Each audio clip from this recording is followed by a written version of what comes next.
এখানে আমাদের কি বলেছে, দুটি সংখ্যার আমাদের যোগফল বলে দেওয়া আছে 10 আর অন্তর বলে দেওয়া আছে 4। অন্তর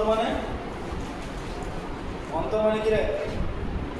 অন্তর মানে হচ্ছে বিয়োগফল। অন্তর মানে বিয়োগফল।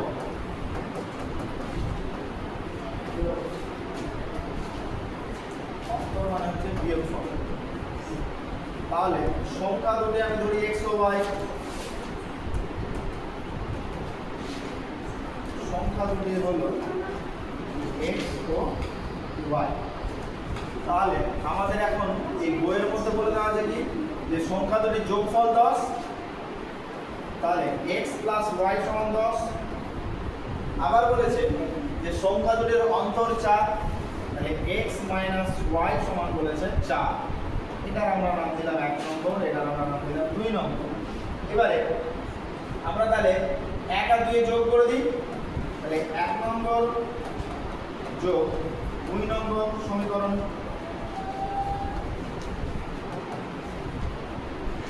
তাহলে 1 নম্বর যোগ আমরা যদি 2 নম্বর সমীকরণ করি তাহলে আমাদের কত আসছে, x plus y plus x minus y সমান 10 যোগ 4।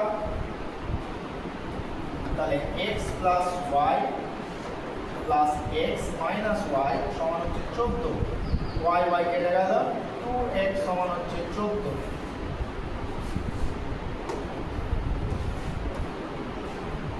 তাহলে 2x সমান 14, তাহলে x সমান 14/2 সমান 7। তাহলে y সমান কত হবে? y সমান তাহলে হবে, আমরা তাহলে বসে দিই এইখানে তাহলে y সমান কত আসছে, 10 মাইনাস x। তাহলে 10 মাইনাস x এর মান আমরা পেয়েছি 7 সমান হয়ে গেল 3। এটা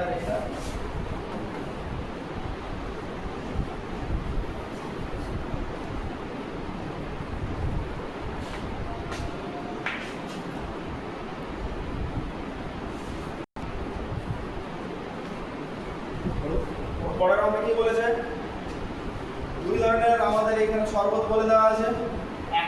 একটা শরবতে সিরাপ আর জলের অনুপাত বলে দেওয়া আছে, আর আরেকটা শরবতে সিরাপ আর জলের অনুপাত বলে দেওয়া আছে। আমাদের এখন জিজ্ঞাসা করেছে কোনটি বেশি মিষ্টি। আচ্ছা, সিরাপ যেটাতে হবে সেটা তাহলে বেশি মিষ্টি। সিরাপ আমাদের যেইটাতে বেশি হবে, যেই শরবতটাতে বেশি হবে সেই শরবতটা বেশি মিষ্টি হবে।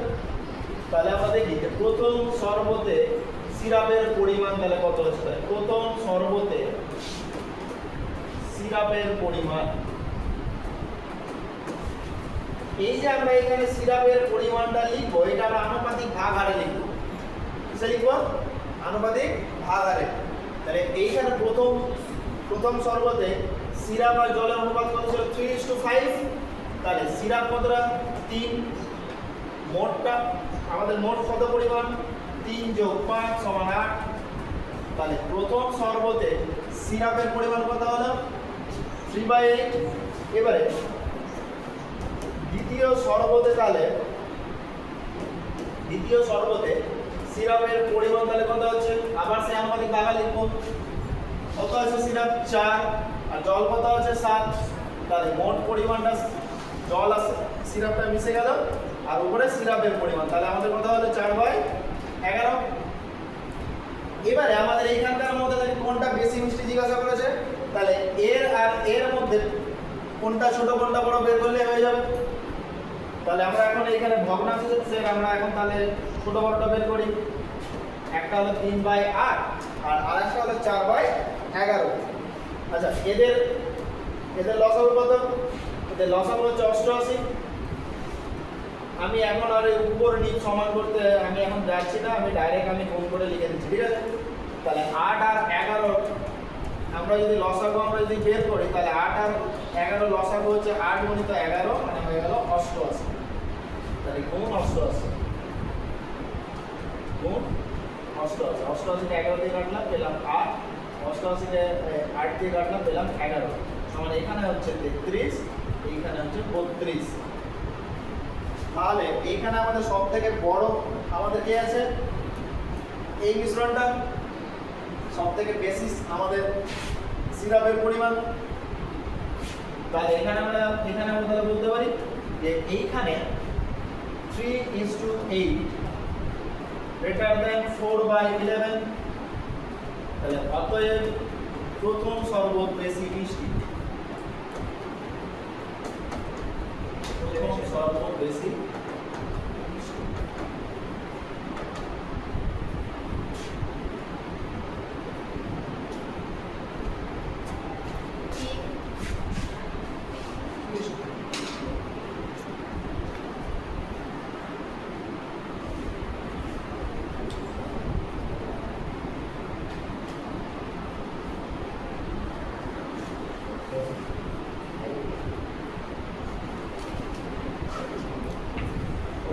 কি বলেছে যে একটি নির্দিষ্ট পরিমাণ জল জমে বরফ হলে আয়তন 10% বৃদ্ধি পায়।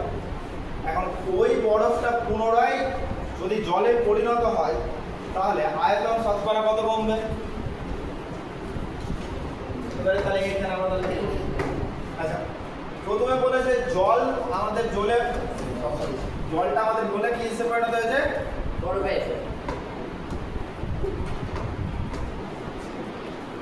জল জমে বরফ হয়,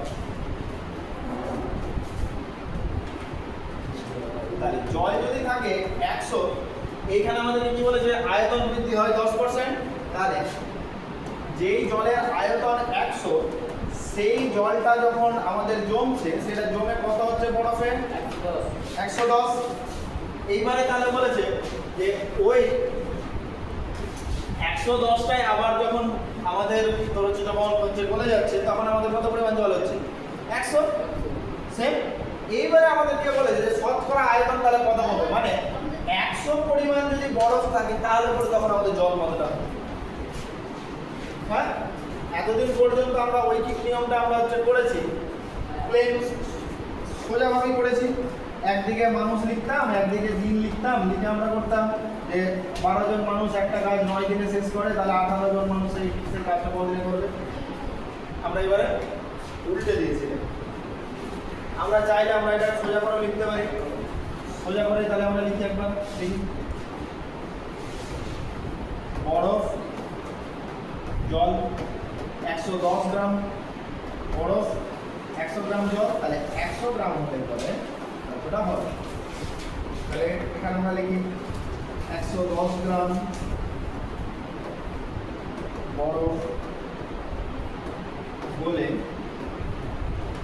জল হয় 100।